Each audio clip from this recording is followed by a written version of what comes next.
हाँ, तो देखो अब ये जो माइनस वाला चार्ज है, इस माइनस वाले चार्ज की वजह से जो इलेक्ट्रिक फील्ड आएगा, तो पहले इस पॉइंट को इस चार्ज से मिला देता हूं,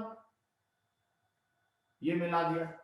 बोले सर अब जो आंसर आएगा ना वो इसकी तरफ आएगा, सही बात है, यानी आंसर E2 इसकी तरफ आना चाहिए, ये E2 आ गया, समझ गए।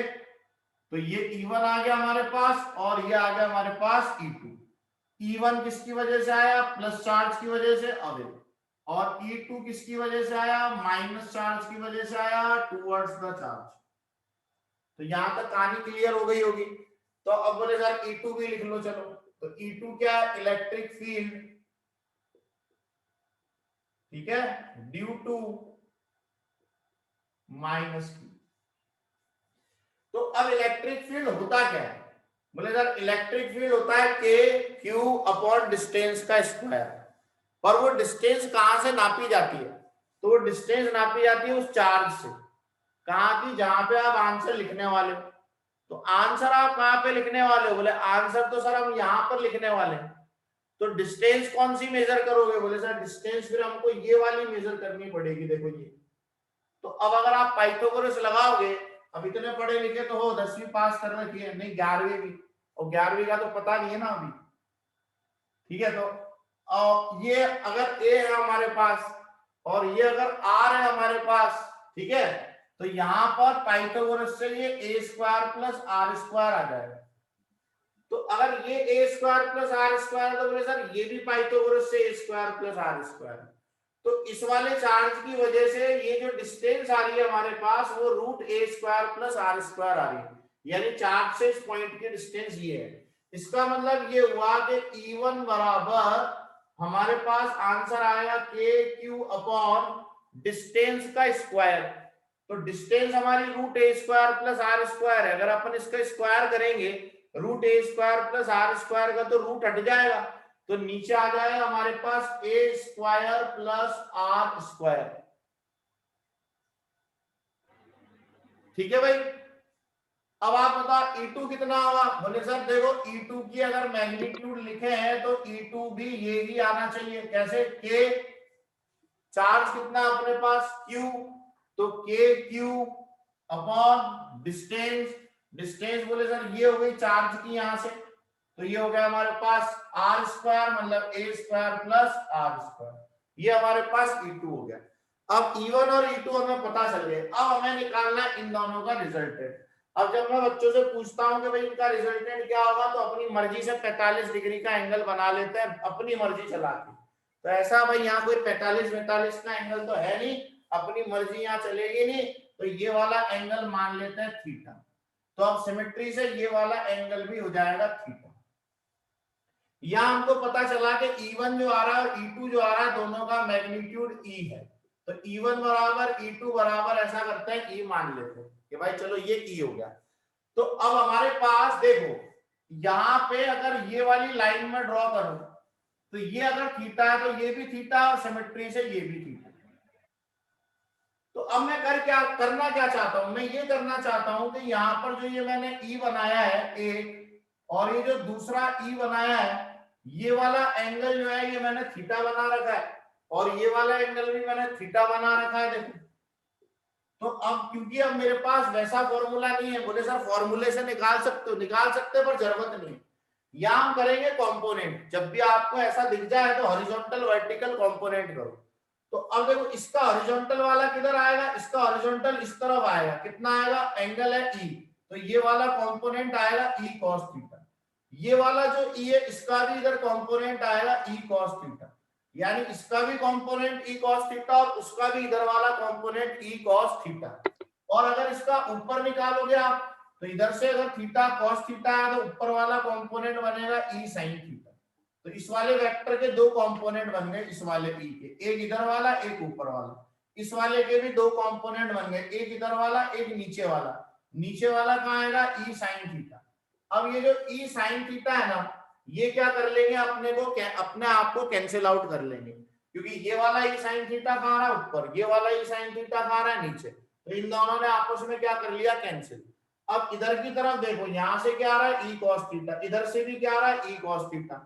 तो इधर वाले ई कॉस थीटा दोनों ऐड हो गए, यानी कि हमारा net electric field E net हमारा कितना हो गया, twice into E into cos theta. ठीक है, नेट इलेक्ट्रिक फील्ड हमारा कितना हो गया, twice into E into cos theta, इस वाली डायरेक्शन में। ये वाले कंपोनेंट ने आपस में एक दूसरे को कर लिया कैंसिल। तो अब ई की वैल्यू बोले, ई की वैल्यू तो ये ई1 ई2 जो है ये ई, ये वैल्यू रख दो आप। तो यहां से ई नेट कितना आया अपने पास, ई नेट आया ट्वाइस ई कितना हो गया, K q upon a square plus r square, ये हमारा हो गया। और कॉस थीटा जरा एक ट्राइंगल देख लो, तो भाई इस ट्राइंगल में बेस तो सबको ही दिख रहा होगा, बोले हाँ दिख तो रहा है, ये रहा, इधर देख लो, ये रहा ए और ये रहा हाइपोटेनियस। इसका मतलब कॉस थीटा हो गया हमारे पास a upon under root a square plus r square. अब यहाँ पे a square plus r square की पावर 1 है और यहाँ पे under root a square plus r square है, तो 1 और हाफ पावर जब ऐड होंगी तो यहाँ पे जो आपकी पावर है वो 3/2 बन जाएगी। तो ई नेट अपना कितना आ गया, 2 K q a upon a square plus r square की पावर 3/2। ठीक है, तो यहां तक कहानी सबको समझ में आ गई होगी। अब आप देखो यहाँ पे Q इंटू 2a, लेकिन आपको पता है कि डाइपोल मूवमेंट जो होता है, अगर स्टार्टिंग में अगर अपन लिख लें कि डाइपोल मूवमेंट P जो होता है वो Q इंटू 2a होता है, इसका मतलब ये हुआ कि Q इंटू a इंटू 2, ये तो अपना P बन गया। तो ये अपना बन गया ट्वाइस के p, twice into q into a, ये तो बन गया पी। तो ऊपर आ गया के पी अपॉन, अब आप देखो कल भी समझाया था, आज फिर समझा देता हूं कि आर ए से बहुत ही बड़ा है, तो यहाँ पे आर स्क्वायर में ए स्क्वायर जोड़ के कुछ भी नहीं मिलने वाला, यानी ए स्क्वायर प्लस आर स्क्वायर को आर स्क्वायर ही लिखना चाहिए। क्या लिखना चाहिए, ए स्क्वायर प्लस आर स्क्वायर को यहाँ पर आर स्क्वायर ही लिखना पड़ेगा, क्योंकि आर ए से बहुत बड़ा है। ठीक है, ये मैं यहां लिख रहा हूं, आप अप्रोक्सीमेशन लिख लेना। आर अगर ए से बहुत बड़ा है तो हम ये कह सकते हैं कि ए स्क्वायर प्लस आर स्क्वायर जो है वो आर स्क्वायर के बराबर ही ले लिया हमने। ठीक है, कि if r is very very greater than a, then a square plus r square is approximately equal to r square। तो अब यहाँ पे जो आपका r स्क्वायर है, लेकिन भाई चलो इसे तो आपने r स्क्वायर लिख दिया, लेकिन ऊपर 3/2 पावर भी ले लेना। अब पावर की पावर मल्टीप्लाई हो गई, तो 2 को 3/2 से मल्टीप्लाई करो, 2 से 2 कट जाएगा, 3 आ जाएगा। इसका मतलब आंसर आ गया के पी अपॉन आर क्यूब। कितना आंसर आ गया, के पी अपॉन आर क्यूब। ये हमारा फाइनल आंसर बन गया। तो एक के नीचे एक स्टेप लिखते जाना, तो हमारा फाइनल आंसर आ गया के पी अपॉन आर क्यूब। अब कल वाला आंसर पलट के देखो, एक्सिस पे जो आपका आंसर आया था वो आंसर आपका आया था 2 के पी अपॉन आर क्यूब। यहाँ जो आपका आंसर आया है वो आया है के पी अपॉन आर क्यूब, आधा है, यानी जो एक्सिस पे आया था उसका जस्ट आधा है। वहां आया था 2 के पी अपॉन आर क्यूब, यहाँ पर आया के पी अपॉन आर क्यूब। ठीक है, तो लिख लो ये, फिर डायरेक्शन की बात करते हैं।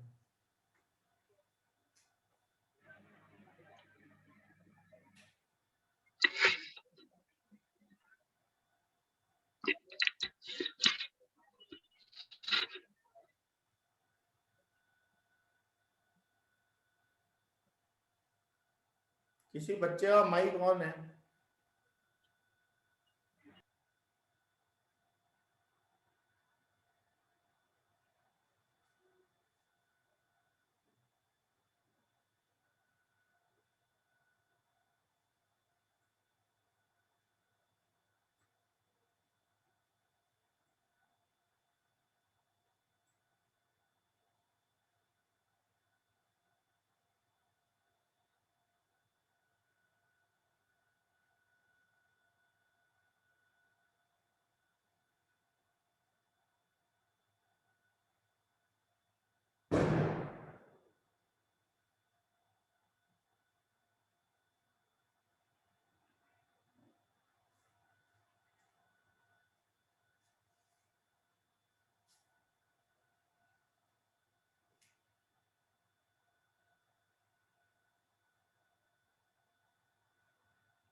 ठीक है भाई,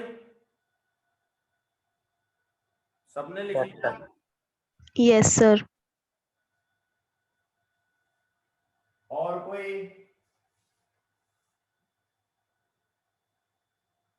ठीक है, तो ये हमारा आंसर आ गया। अब आप देखो, कल कुछ बच्चे डायरेक्शन में कंफ्यूज हो रहे थे, फिर आप थोड़ा दिमाग लगा के समझना इस बात को, ठीक है? नहीं तो ये आपका पीछा नहीं छोड़ेगा। ये वेक्टर जो है, ये आपको जब तक 12th का एग्जाम नहीं दोगे तब तक परेशान करता रहेगा। मतलब जिन भी बच्चों को थोड़ा सा मतलब डाउट रहता है, ठीक है? तो आज ध्यान से समझना कि क्या बात, मतलब मैं क्या बोल रहा हूं। देखो, आपको ये पता चल गया कि सर आपका जो ई नेट आया है उसका आंसर आपको पता पड़ गया कि KP/R³ आपका आंसर आया। यानी आपने ये कह दिया कि सेंटर से अगर r डिस्टेंस पे मैं ऊपर जाऊंगा तो मेरा आंसर की वैल्यू तो ये आने वाली।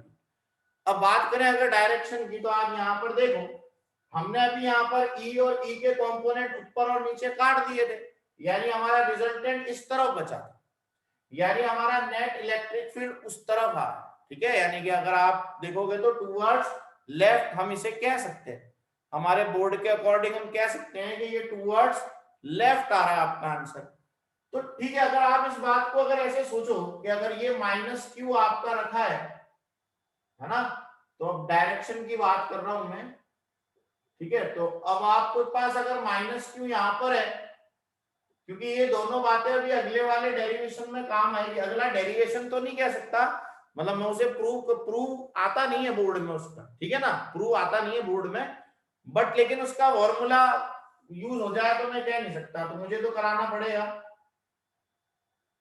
देखो यहां पर अब मुझे पता चला कि जब इसने बनाया आंसर इधर आया, यानी मेरा ई नेट का जो आंसर है वो इस तरफ आ रहा है वेक्टर में, अगर मैं देखूं तो, यानी कि ई नेट मेरी डायरेक्शन इस तरफ आ रहा है। देखो अब ई नेट क्या है, बोले सर इलेक्ट्रिक फील्ड एक वेक्टर क्वांटिटी है। अच्छा, यानी ये एक वेक्टर है। अगर मैं आपसे कहूं इस वेक्टर की डायरेक्शन किधर है, तो बोले सर यू, लेफ्ट की तरफ। अब मैं आपसे कहूं कि क्या आपको ऐसा कोई वेक्टर पता है यहाँ पर पी, बोले हाँ पता है, यानी पी की डायरेक्शन किस तरफ है, तो बोले सर पी एक वेक्टर है जो कि -q से +q की तरफ। तो अब आप मुझे एक बात बताओ कि यहाँ पे वेक्टर मैग्नीट्यूड तो पी का पहले से ही आ रहा है हमें। भाई ये नेटवर्क प्रॉब्लम होती है अपने अपने उसमें, हाँ आप रिजॉइन करके देखो, ठीक है? जैसे आपको लगता है प्रॉब्लम हो रही है तो आप रिजॉइन कर सकते हो, क्योंकि वो नेटवर्क इशू हो रहा होता है थोड़ी देर के लिए। अब सारे ऑनलाइन लेने लग जाएंगे तो वैसे भी इशू तो होना ही है। खैर चलो, आपका ई नेट किस तरफ आ रहा है? ई नेट आ रहा है आपका उस तरफ। अब आप बताओ, पी आपके पास एक वेक्टर है ना, जो कि यहाँ -q से +q की तरफ आ रहा है, ठीक है? तो P अगर -q से +q की तरफ आ रहा है और आपका ई नेट जो है वो उस तरफ आ रहा है, तो यानी ये दो वेक्टर एक दूसरे के अपोजिट है कि नहीं? ये वेक्टर इधर है, ये वेक्टर इधर है, और अपोजिट वेक्टर का मतलब फिजिक्स में क्या होता है कि आप उनको रिवर्स साइन लगा सकते हो। यानी कि अगर पी वेक्टर को माइनस से मल्टीप्लाई करोगे तो ई वेक्टर की डायरेक्शन आ जाएगी, क्योंकि पी वेक्टर उधर है, ई वेक्टर इधर है। तो बस आपको कुछ भी नहीं करना। अगर आपको वेक्टर चाहिए तो आपको ये पता है कि अगर मैं यहाँ दोनों तरफ वेक्टर लगा दूं तो बस एक गड़बड़ है, क्या कि ई वेक्टर बराबर केपी वेक्टर भी अगर मैं यहाँ लगा दूं तो दिक्कत यह है कि पी वेक्टर की जो डायरेक्शन है वो ई वेक्टर की डायरेक्शन के बराबर नहीं है, मतलब सेम डायरेक्शन में नहीं है। तो आप यहाँ पर एक माइनस लगा दो। क्या लगा दो? माइनस। यानी पी वेक्टर की माइनस लगाने का मतलब होता है minus P vector. Minus P vector का मतलब होता है डायरेक्शन रिवर्स, यानी जो पी वेक्टर की डायरेक्शन है, यानी हम यूं कहना चाहते हैं कि direction of E vector is equal to direction of minus P vector. भाई मैग्नीट्यूड में तो ये आ ही रहा है, मैग्नीट्यूड में थोड़ी ना माइनस आएगा। के का मैग्नीट्यूड तो के आएगा ही, r³ का r³ आएगा ही, माइनस का मैग्नीट्यूड प्लस होता ही है, p वेक्टर का मैग्नीट्यूड p हो ही जाएगा, e वेक्टर का मैग्नीट्यूड e हो ही जाएगा।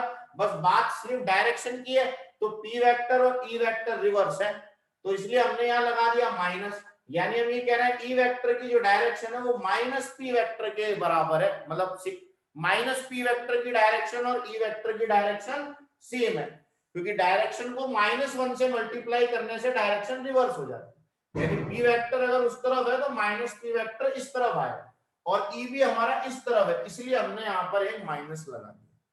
ठीक है, तो ये हमारा डायरेक्शन हो गई, डायरेक्शन के अंदर फॉर्मूला हो गया। तो ये हमारा कहां पर आया, बाइसेक्टर पर, जिसे आप इक्वेटोरियल भी कह सकते हैं। तो अब आपके पास जो फाइनल रिजल्ट बना, तो अब आप ध्यान से देखो भाई, ये तो डेरिवेशन हुआ, हर एक साल छोड़ के एक साल आता रहता है। ठीक है, अब अगर आपको मान लो इसको यूज करना है, तो आपको क्या याद रखना चाहिए, आपको इसका रिजल्ट याद रखना चाहिए कि इसमें हुआ क्या। तो देखो रिजल्ट में हुआ क्या, क्योंकि हम तीसरा डेरिवेशन नहीं करेंगे क्योंकि बोर्ड में है नहीं वो, तो मैं एक दूसरे तरीके से आपको सॉल्यूशन सिखाऊंगा उसका। ठीक है, अब यहां देखो आप, यहां पे अगर ये हमारा माइनस क्यू है, ये प्लस क्यू है। अब अगर मैं आपसे ये कहूं कि भाई एक्सिस पे आप आंसर बताओ, तो आपको पहले तो डायरेक्शन पता होनी चाहिए कि अगर ये मेरा डाइपोल रखा हुआ है, तो ये मेरा एक्सिस जो है, इस एक्सिस पे जब मैं डायरेक्शन निकालूंगा, तो यहां पर अगर मान लो मुझे निकालना है, तो पहली बात डायरेक्शन जो है वो डाइपोल की तरफ आएगी। तो माइनस क्यू से प्लस क्यू अगर डाइपोल ऐसे रखा हूं, यानी ये मेरा पी वेक्टर है, तो एक्सिस पे जो आंसर आता है वो डाइपोल की डायरेक्शन में ही आता है, यानी इस जगह पे जो आपका आंसर आएगा वो इधर आएगा। ठीक है, यहां पर जो आपका आंसर आएगा वो डाइपोल की डायरेक्शन में ही आएगा। और अगर आपको याद हो तो एक्सिस पे आंसर आया था 2kp/r³, यानी सेंटर से अगर r डिस्टेंस पे अपन लिखे, तो एक तो डायरेक्शन बनानी आनी चाहिए कि डाइपोल की तरफ, और दूसरा उसकी वैल्यू होती है 2kp/r³। और अगर आप बाइसेक्टर पे कहीं लिखते हो r डिस्टेंस पे, तो आपको पता है कि हमारा मैग्नीट्यूड kp/r³ है, और अगर आप डायरेक्शन बनाओगे तो p वेक्टर अगर इस तरफ आता है, तो आपका जो इलेक्ट्रिक फील्ड है वो इस तरफ आएगा, डायरेक्शन उसकी अपोजिट होगी p के, और यहाँ पे E की जो वैल्यू होगी वो kp/r³ है। ये सारा जो है ये इस डेरिवेशन का रिजल्ट है, यानी जो भी हमें क्वेश्चन करने होंगे वो इनके बेसिस पे करने होंगे। ठीक है, और इनके बेसिस पे अपन नेक्स्ट वाला फॉर्मूला जो है वो ड्राइव करेंगे। ठीक है, लिख लो फटाफट।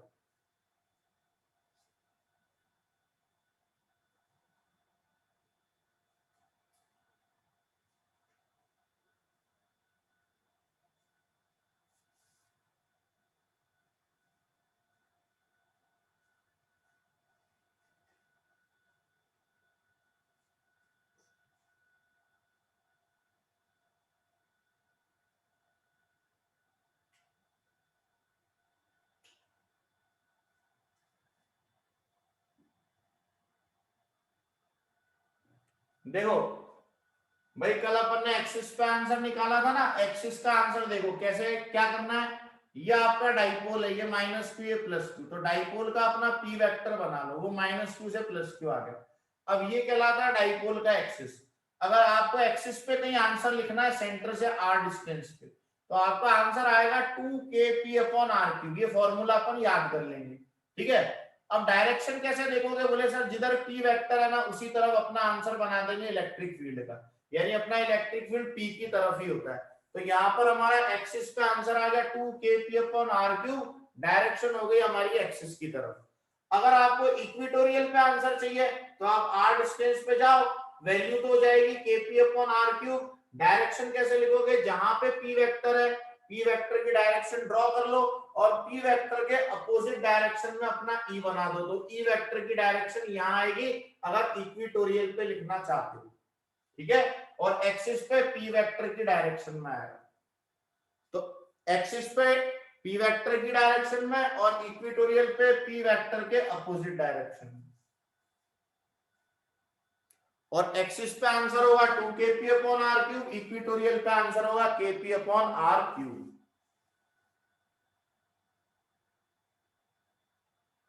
ठीक है, तो ये पॉइंट यहां पर नोट कर सकते हैं कि अगर मान लो आप इक्वेटोरियल पे आंसर लिखते हो, e equatorial is equal to e axial, यानी ई एक्सिस वाला अपॉन 2। ठीक है, यानी ई एक्सिस वाला कितना हमारे पास 2kp/r³। इसमें अगर आप 2 का डिवाइड कर दो तो 2 से 2 कट जाएगा और kp/r³ आ जाएगा। ठीक है, तो ई एक्सिस वाले में अगर आप 2 का भाग दे दोगे आधा कर दोगे तो आपका इक्विटोरियल वाला ई आ जाएगा।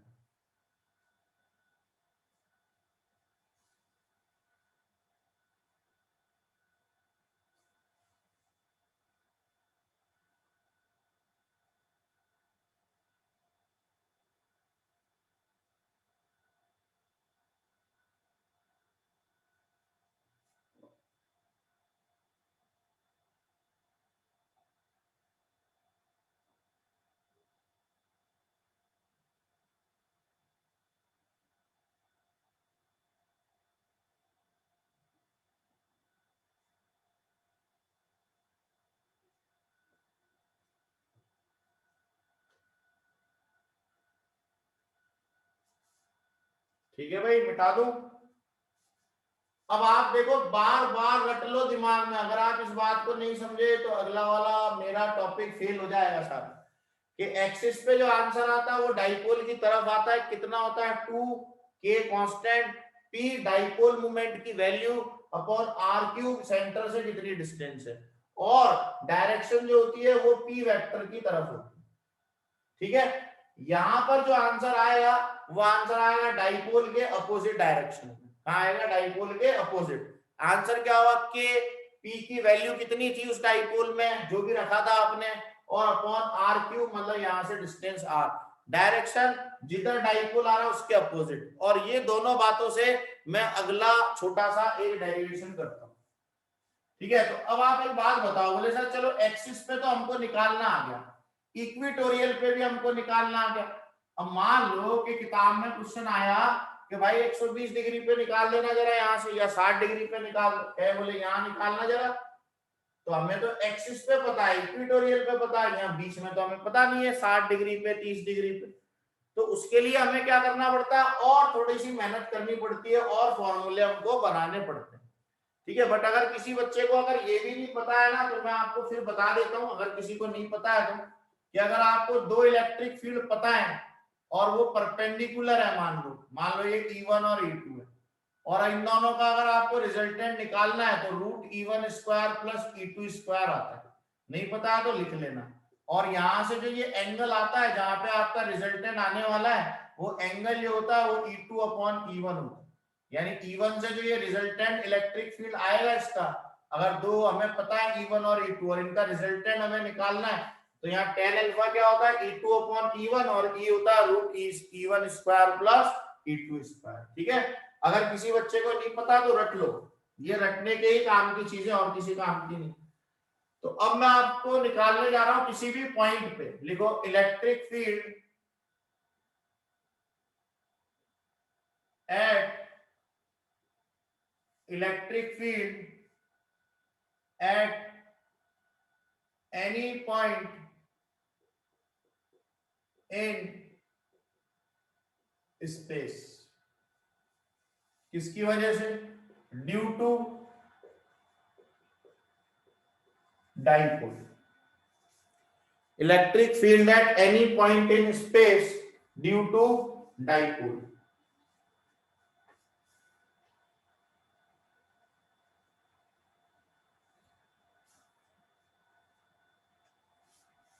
ठीक है, तो अब जरा ध्यान से देखा जाए और बहुत ध्यान से समझा जाए, क्योंकि इसको आप ई लिख के डेरिवेशन नहीं करेंगे, इसको एक नए तरीके से ड्राइव करेंगे। मान लो कि यहां पर आपके पास माइनस क्यू रखा हुआ है और यहां पर प्लस क्यू रखा हुआ है, और आपसे कहा कि भाई देखो ये आपका सेंटर ले लो, अपना सेंटर लो, और यहां से आर डिस्टेंस पे आप चले जाओ, थीटा एंगल पे आप जाओ आर डिस्टेंस पे, और इधर जरा ई लिख के बताओ।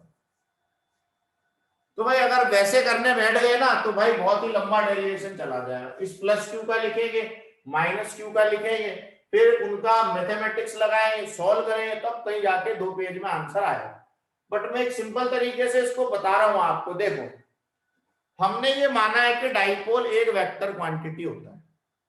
बोले अगर हम ऐसा समझ लें कि जो ई लिखा जा रहा है वो एक डाइपोल की वजह से लिखा जा रहा है, जो कि डाइपोल मोमेंट जो है वो एक वेक्टर क्वांटिटी, तो क्या ऐसा हो सकता है कि हम यहाँ पे इसको एक डाइपोल मोमेंट वेक्टर मान के उसके दो नए डाइपोल मोमेंट वेक्टर बना दें? कैसे? देखो, मैं यहाँ पर क्या करता हूं कि मुझे पता है कि हमारा जो पी वेक्टर है वो यहां कहीं होगा ऐसे, ये हमारा पी वेक्टर होगा, ठीक है। तो अब मैं कुछ नाम रख देता हूं, ये सेंटर रख देता हूं ओ, और इसका नाम रख देता हूं मैं ए पर मुझे आंसर निकालना।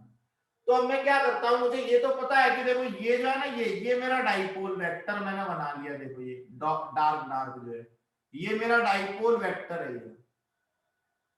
अब ये जो मेरा डाइपोल वेक्टर है ये एक वेक्टर क्वांटिटी है, तो वेक्टर के तो दो कंपोनेंट बन सकते हैं, बन तो सकते हैं। कैसे बनते हैं दो कंपोनेंट, पहले एक डायरेक्शन बनानी पड़ती है जहां से आपको एंगल पता हो। तो देखो मैं इस P के दो कंपोनेंट करता हूं, ठीक है। Take component, take component of, या रिजॉल्व एक ही बात है, चलो take component of P vector along OA and perpendicular to OA। यानी एक तो अपन लेंगे OA के along और एक लेंगे अपन OA के परपेंडिकुलर, यानी एक कंपोनेंट इसके along जाएगा तो दूसरा अपने आप ही परपेंडिकुलर आ जाता है। तो बोले चलो करके बताओ। अब आप इस -q + q को तो भूल जाओ। अब आप सोचो कि हमारे पास ये एक वेक्टर है P वेक्टर, और इसके हमने दो कंपोनेंट बनाए, ये रहा आपका A, ये रहा आपका O। तो एक कंपोनेंट तो आपका बनेगा इस तरफ जो कि इस O की तरफ आएगा, ठीक है। एक तो बनाएंगे कहां पर, अलोंग OA। अब ये एंगल कितना है, थीटा। तो देखो आपका P ऐसे जा रहा है, तो इस P के कंपोनेंट कैसे बनेंगे, एक अगर इधर बन जाएगा तो दूसरा परपेंडिकुलर बनेगा, क्योंकि एक अगर इधर बनेगा तो दूसरा अपने आप ही परपेंडिकुलर बनेगा। या आप ऐसे समझ लो, अगर आपको दिक्कत है तो बोले सर ऐसा करो कि ये एक डायरेक्शन बना लो और एक डायरेक्शन जो है वो ये बना लो, एक ये बना लो। देखो एक तो हो गया हमारी OA वाली डायरेक्शन।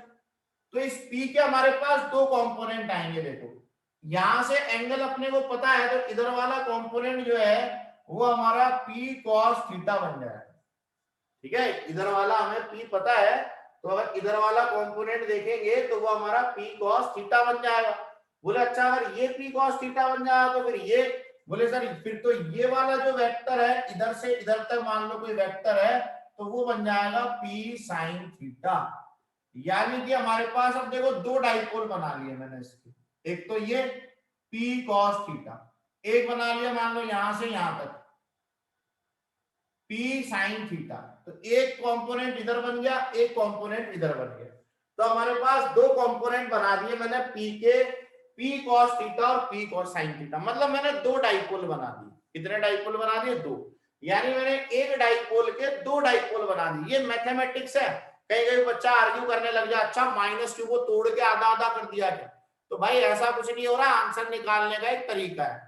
क्योंकि हमें पता है P वेक्टर क्वांटिटी है, तो P का एक कंपोनेंट P cos थीटा होगा और एक कंपोनेंट P sin थीटा होगा। यानी हमने इसको दो डाइपोल में डिवाइड कर लिया। अब आप बताओ, ये जो आपकी OA वाली लाइन है, ये OA वाली लाइन, यहां पे आपको आंसर लिखना है, ठीक है। तो आपको दो डाइपोल की वजह से आंसर लिखना है। कौन से दो डाइपोल, एक P sin थीटा और एक P cos थीटा। कितने डाइपोल है आपके पास, दो। अब आप सोच के देखो और अपने मन में ही जवाब रखना और सोचना आपको मेरी बात समझ में आई क्या। अगर मैं आपसे कहूं कि P cos थीटा एक डाइपोल है जो कि ऐसे रखा हुआ है, यानी इसका डाइपोल मोमेंट वेक्टर इधर है, तो इस डाइपोल के लिए ए वाला पॉइंट क्या बनना चाहिए। बोले क्या बनना चाहिए मतलब, क्योंकि हमने पढ़ा था, हमें डाइपोल की वजह से जो आंसर पता है वो एक्सिस पे पता है और इक्वेटोरियल पे पता है। तो अगर मैंने एक डाइपोल ऐसे रख दिया P cos थीटा और ए वाले पॉइंट के लिए पूछा कि इस डाइपोल के लिए अगर ये डाइपोल होता और दुनिया में कुछ नहीं होता और इस डाइपोल की वैल्यू P cos थीटा होती, तो ये वाला पॉइंट इसके लिए एक्सिस बनता या इक्वेटोरियल बनता। तो समझ गए हो, तो ये एक्सिस बनता। क्या बना, एक्सिस। नहीं समझे हो तो आप वैसे देख लो, अगर एक डाइपोल ऐसे रखा होता तो इसका एक्सिस क्या होता, बोले ये। यानी कि ए पॉइंट पे a point p cos theta वाले डाइपोल के लिए एक्सिस वाला पॉइंट है, यानी कि a is point on the axis of dipole p cos theta, ठीक है। A is point on the axis of dipole p cos theta, यानी अगर ये एक डाइपोल होता तो इसके लिए ये एक्सिस वाला पॉइंट बनता। अच्छा, अब इसे p cos theta को भूल जाओ। अगर मान लो आपके पास ये p sin theta होता, ऐसे रखा होता जी, और p sin थीटा के लिए अगर आप ये वाली लाइन देखते तो ये p sin थीटा का मिड पॉइंट है, यानी जो p sin थीटा उसके बाइसेक्टर से जा रही है ये वाली लाइन।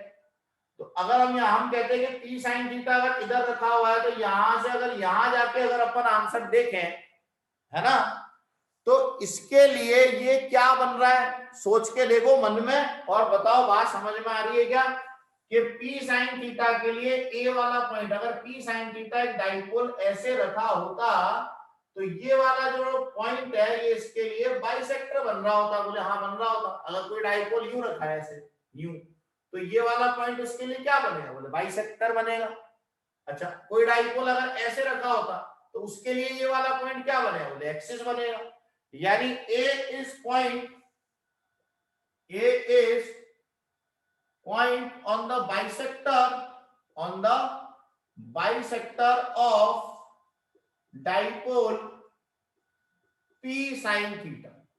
अगर आपको ये बात समझ में आ गई तो एक लाइन लगेगी अब आपको आंसर लिखने में, क्योंकि पिछले रिजल्ट का यूज करना है। इसका मतलब p cos थीटा वाला डाइपोल कहता है कि मैं इधर आंसर लिख तो दूंगा लेकिन एक्सिस वाला लिखूंगा। और एक्सिस वाला आंसर क्या होता है, बोले जो डाइपोल रखा होता है, मान लो ये आपका डाइपोल रखा है, यहाँ पे आंसर निकालना तो डाइपोल की तरफ ही होता है। ठीक बात है। बोले अच्छा जो p sin थीटा वो क्या कह रहा है, तो बोले सर p sin थीटा कहता है कि भाई ये मैं ऐसे रखा हुआ हूं और ये मेरे इक्विटोरियल पे आ गया यानी बाइसेक्टर पे आ गया। तो बोले जहां मेरा आंसर होता है जिधर मेरा p होता है उसके अपोजिट आंसर देता हूं। यानी यहाँ पर दो इलेक्ट्रिक फील्ड आने चाहिए। कितने इलेक्ट्रिक फील्ड आने चाहिए, दो। एक तो आना चाहिए p cos थीटा की वजह से, यहां पे देखो एक आना चाहिए p cos थीटा की वजह से और एक आना चाहिए p sin थीटा की वजह से। p cos थीटा की वजह से जो इलेक्ट्रिक फील्ड है वो ऐसे आना चाहिए E1 और p sin थीटा की वजह से जो इलेक्ट्रिक फील्ड है E2 वो ऐसे आना चाहिए। समझ में आ रहा है ऐसे क्यों आया, क्योंकि जो p cos थीटा है उसके लिए तो वो क्या बन गया डाइपोल और p sin थीटा के लिए क्या बन गया, थोड़ा और फिगर बड़ा कर देता हूं, ये तो कहोगे पता नहीं कहां चला गया। देखो अब यहाँ पर जो हमारा p वेक्टर था, इस p वेक्टर के दो कंपोनेंट बनाए। इधर वाला क्या बना p cos थीटा, इधर वाला कंपोनेंट क्या बना p sin थीटा। यानी एक डाइपोल को आपने दो डाइपोल में क्या कर लिया, चेंज कर लिया। तो अब आपके पास दो डाइपोल हो गए ये और ये। इस p cos थीटा के लिए ये पॉइंट एक्सिस पे डाइपोल ऐसे रखा है तो इसकी वजह से E1 ऐसे आएगा। ये वाला डाइपोल ऐसे रखा हुआ है तो इसकी वजह से E2 ऐसे आएगा। लेकिन जो E1 है वो p cos थीटा के एक्सिस पे, जो कि हमने बोला A is point on the axis of dipole, तो इसका मतलब E1 का आंसर क्या होना चाहिए। तो अभी आप पीछे पलट के देखो कि अगर कोई डाइपोल रखा हुआ और ये उसका एक्सिस है तो वहां पर आंसर होता है 2k डाइपोल की वैल्यू अपॉन r3। तो ये अपनी डिस्टेंस तो आ रही है ना, तो इसका मतलब क्या हुआ, हमारे पास यहाँ पे जो हमारा आंसर आया वो आंसर आया 2k, p की जगह कितना आया p cos थीटा अपॉन, क्योंकि डाइपोल की वैल्यू यहाँ पर कितनी है p cos थीटा, और इसकी वजह से एक्सिस पे आंसर आया E1 अपॉन डिस्टेंस हो गई r3। यानी ये वाला पॉइंट जो है इसने अपना एक्सिस वाला काम कर दिया जो यहाँ लिखा हुआ A is point on the axis of dipole p cos theta, therefore E1 is equal to this। और A is point on the bisector of P2 sin theta, तो ये डाइपोल कह रहा है कि भाई मैं ऐसे रखा हुआ मेरी वैल्यू P sin थीटा और यहाँ मुझसे डिस्टेंस की वैल्यू आपने R ले रखी है, मेरी डायरेक्शन ऐसे है तो मैं तो अपने डायरेक्शन के अपोजिट देता हूँ बाइसेक्टर पे आंसर। तो इसने आंसर क्या दिया, अब बाइसेक्टर पे आप आंसर पलट के देखो क्या था, k p upon r cube. तो यहाँ पे आ गया k P sine theta, P की जगह कितना आ गया, इस डाइपोल की वैल्यू कितनी है, P sine theta upon r cube. यानी हमारे पास दो दो इलेक्ट्रिक फील्ड हो गए, एक इस डाइपोल की वजह से और एक इस डाइपोल की वजह से मैथमेटिकली। तो मैथमेटिकली दो दो तो है नहीं, अब इन दोनों का अपन क्या निकाल लेते हैं, रिजल्टेंट निकाल लेते हैं। तो ये हमारा आ गया रिजल्टेंट इलेक्ट्रिक फील्ड। तो हमारा रिजल्टेंट इलेक्ट्रिक फील्ड क्या आया, रिजल्टेंट इलेक्ट्रिक फील्ड। ठीक है, तो अभी अभी मैंने आपको फॉर्मूला सिखाया था कि E1 E2 अगर परपेंडिकुलर है तो आपका आंसर हो जाएगा E1 square plus E2 square. ठीक है, तो इसका भी स्क्वायर कर दो, इसका भी स्क्वायर कर दो और ऐड कर दो। तो अब देखो आपका E क्या आएगा, E1 का square 4k square p square upon ये, यानी ये पूरा का स्क्वायर कर दो 2kp cos theta upon r cube का होल स्क्वायर। ठीक है, और दूसरी जगह पे क्या करो, E2 कितना हमारे पास k p sign theta upon r cube का होल स्क्वायर। अब ध्यान से देखो, यहाँ पे के पी अपॉन आर क्यूब इसका स्क्वायर यहाँ भी है और के पी अपॉन आर क्यूब का स्क्वायर इधर भी है। इसका मतलब इन दोनों में से के पी अपॉन आर क्यूब जो है वो कॉमन आ जाएगा ना। तो मैं बाद में भी लिख दूंगा, पहले एक बार कर दूं, के पी अपॉन आर क्यूब अगर यहाँ से कॉमन आ जाता है, क्योंकि इसका भी स्क्वायर है इसका भी स्क्वायर है, तो दोनों बाहर निकाल लो। अब यहाँ 2 का स्क्वायर 4 हो गया और cos थीटा का स्क्वायर बन गया 4 cos स्क्वायर थीटा, और यहाँ पे के पी अपॉन आर क्यूब का स्क्वायर रूट से बाहर निकाल लिया, तो साइन थीटा का स्क्वायर बचा अपने पास साइन स्क्वायर थीटा। अब आपको सबको पता होगा कि यहाँ पे 4 cos स्क्वायर थीटा है ना, इसको क्या करता हूँ 3 cos square theta plus cos square theta लिख लेता हूँ। तो यहां से हमारे पास क्या आ जाएगा 3 cos square theta plus cos square theta plus sine square theta, और ये cos square theta plus sine square theta जो है वो हमारा हो जाएगा 1। अभी मैं लिख दूंगा वापस से, मैं बस बता रहा हूं आपको। तो आंसर क्या आया, के पी अपॉन आर क्यूब यहां से बाहर आ गया और अंदर आ गया 1 प्लस 3 cos स्क्वायर थीटा। ये आपका आंसर आ गया। जब कोई आपसे कब पूछे कि यहां से आर डिस्टेंस पे थीटा एंगल पे आपको ई बताना है, ठीक है, तो अपना आंसर ऐसे निकलेगा, ये फॉर्मूला बना।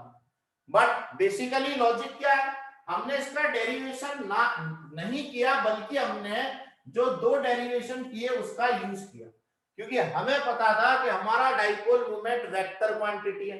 बोले आंसर यहां लिखना था, तो बोले इसके दो कंपोनेंट बना दिए। बोले इधर वाला कंपोनेंट हो गया cos थीटा, इधर वाला हो गया sin थीटा। फिर हमने देखा कि अगर इस डाइपोल के यहाँ पे देखते हैं तो ये वाला पॉइंट इस डाइपोल के एक्सिस पे आ रहा है। अगर इसे एक डाइपोल मान ले, एक्सिस पे आंसर होता है 2kp upon r cube, 2kp की जगह p cos थीटा। और क्योंकि ये एक्सिस है तो एक्सिस पे आंसर जिधर डाइपोल जा रहा होता है उधर ही आंसर आ रहा होता है, तो उधर ही इसका आंसर आ गया। दूसरा हमारा कंपोनेंट जो है वो इधर आया था p sin थीटा, बट उसके लिए तो ये बाइसेक्टर पे जा रहा है, ये थोड़ा सा 90 डिग्री पे बनाना, ठीक है, अच्छे से एग्जैक्टली 90 डिग्री पे होना चाहिए p sin थीटा। तो अब हमारा जो p sin थीटा है उसके लिए डाइपोल ऐसे रखा हुआ है, पॉइंट इधर है तो डाइपोल यूं है, पॉइंट इधर है तो ये इसका बाइसेक्टर बन गया।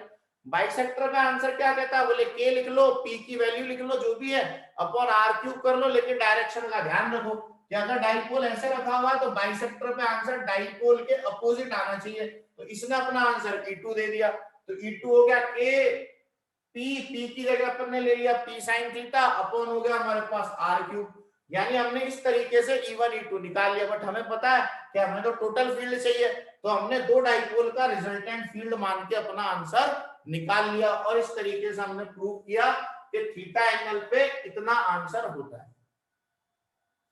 ठीक है, तो ये डाइपोल का रिजोल्व करने का कंसेप्ट है, how to resolve a dipole. ठीक है, लिखो बताओ,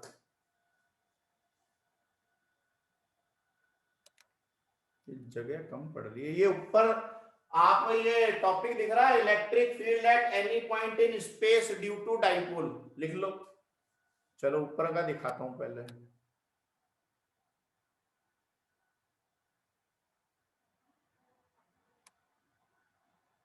अब नीचे का दिखाता हूं।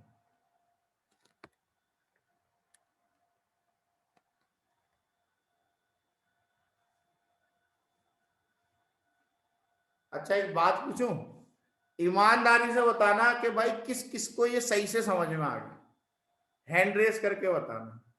1 2 3।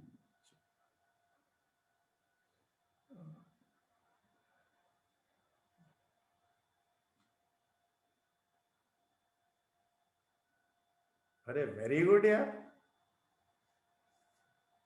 ओ सही है फिर तो, बहुत अच्छी बात है। चलो थैंक यू।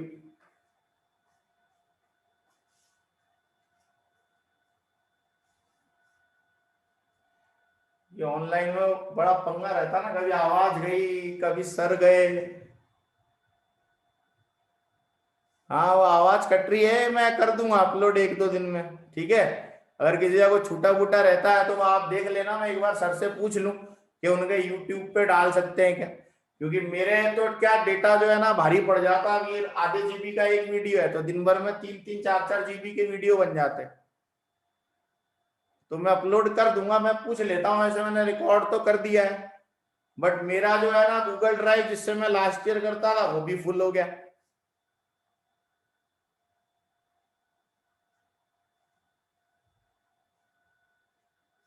अच्छा फिर होगा, होता ही है कि इसे अपलोड करूंगा ना तो अब जितने जीबी के ही है ना अपलोड में उतने ही जीबी और जाएंगे।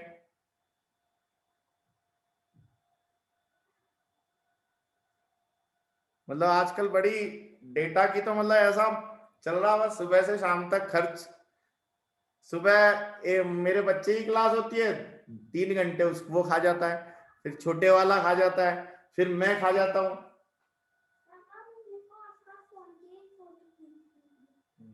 दे रहा हूँ।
कभी कभी ऐसा होता है नेटवर्क इशू भी होता है, जैसे अब हमारे यहाँ पे जियो ठीक चल जाता है, वोडाफोन भी चल जाता है, लेकिन जैसे वहाँ क्या कहते हैं लुआ खान की तरफ जाते हैं तो वहाँ वोडाफोन अंदर अंदर गलियों में जाके काम करना बंद कर देता है, आइडिया वोडाफोन टावर के ऊपर है वो तो।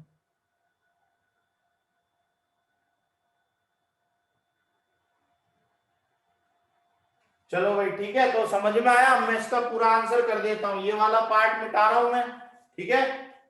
तो ये आपका डाइपोल है, इसके अपन ने 2 कंपोनेंट बना डाले, एक पी कॉस थीटा, और अब आपको इससे ना अब थोड़ा और याद हो गया कि हाँ ठीक है, हमें याद हो गया कि डाइपोल के एक्सिस पे ना पी की तरफ आंसर आता है, और डाइपोल के इक्वेटोरियल पे जो है ना वो पी के अपोजिट वाला आंसर आता है। तो आपको डायरेक्शन भी और दोबारा समझ में आई, ठीक है।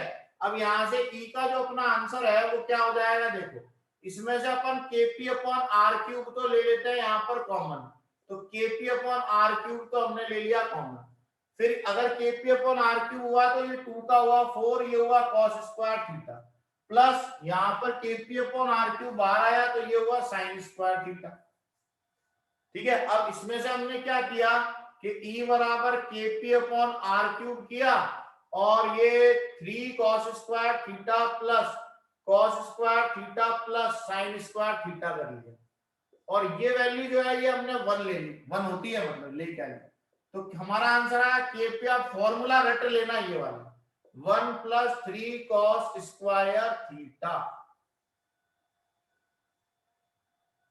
ठीक है, अगर वो सीधा बोर्ड में तो सीधा ही पूछता, वो सीधा ही पूछ ले आगे बताओ यहाँ से 30 डिग्री पे आंसर इतने डिस्टेंस पे क्या आएगा, तो सीधा फॉर्मूला लगाएंगे kp/r³ √1 + 3 cos स्क्वायर थीटा।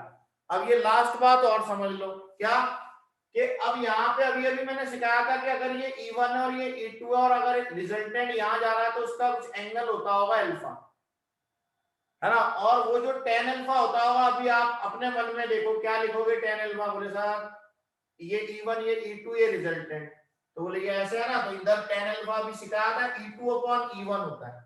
ठीक है, तो tan अल्फा हमारा कितना आ जाएगा E2/E1, तो E2 में E1 का आप डिवाइड कर दो, आपका आंसर आ जाएगा। ठीक है, तो उससे हमको पता पड़ जाएगा tan alpha, but tan alpha पूछा तो नहीं जाता है, बट लेकिन हमारा काम तो लिखना है, तो आप यहाँ पे फिगर बना हुआ है ही, उसमें ये एंगल ले लो अल्फा और tan अल्फा की वैल्यू लिख लो आप E2/E1, और E2/E1 आप करके देखो तो E2 में आ रहा है kp sin θ/r³, kp sin θ/r³, और यहाँ पे जो आपका E1 है, E1 में आ रहा है 2 kp sin θ/r³।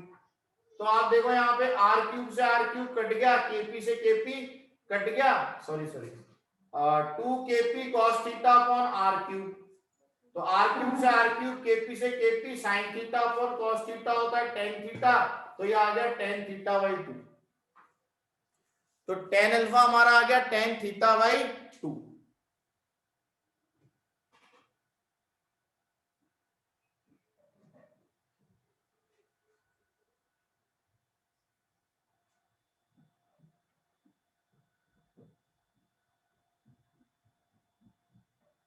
ठीक है, तो ये और लिख लो।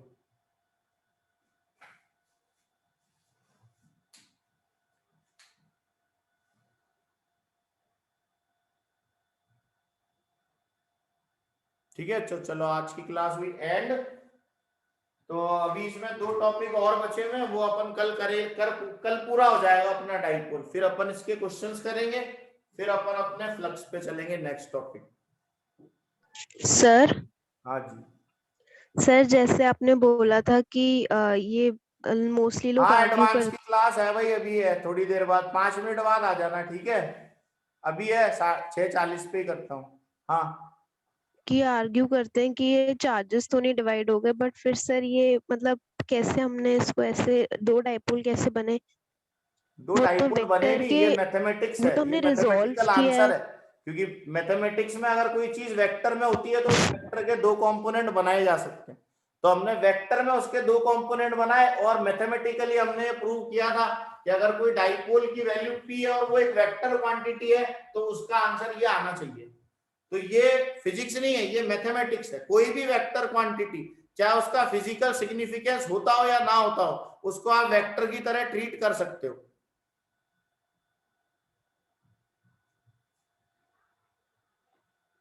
ठीक है, चलो तो भाई मैं बंद करता हूं फिर। Thank you sir. Welcome. Thank you. Thank you sir. Welcome.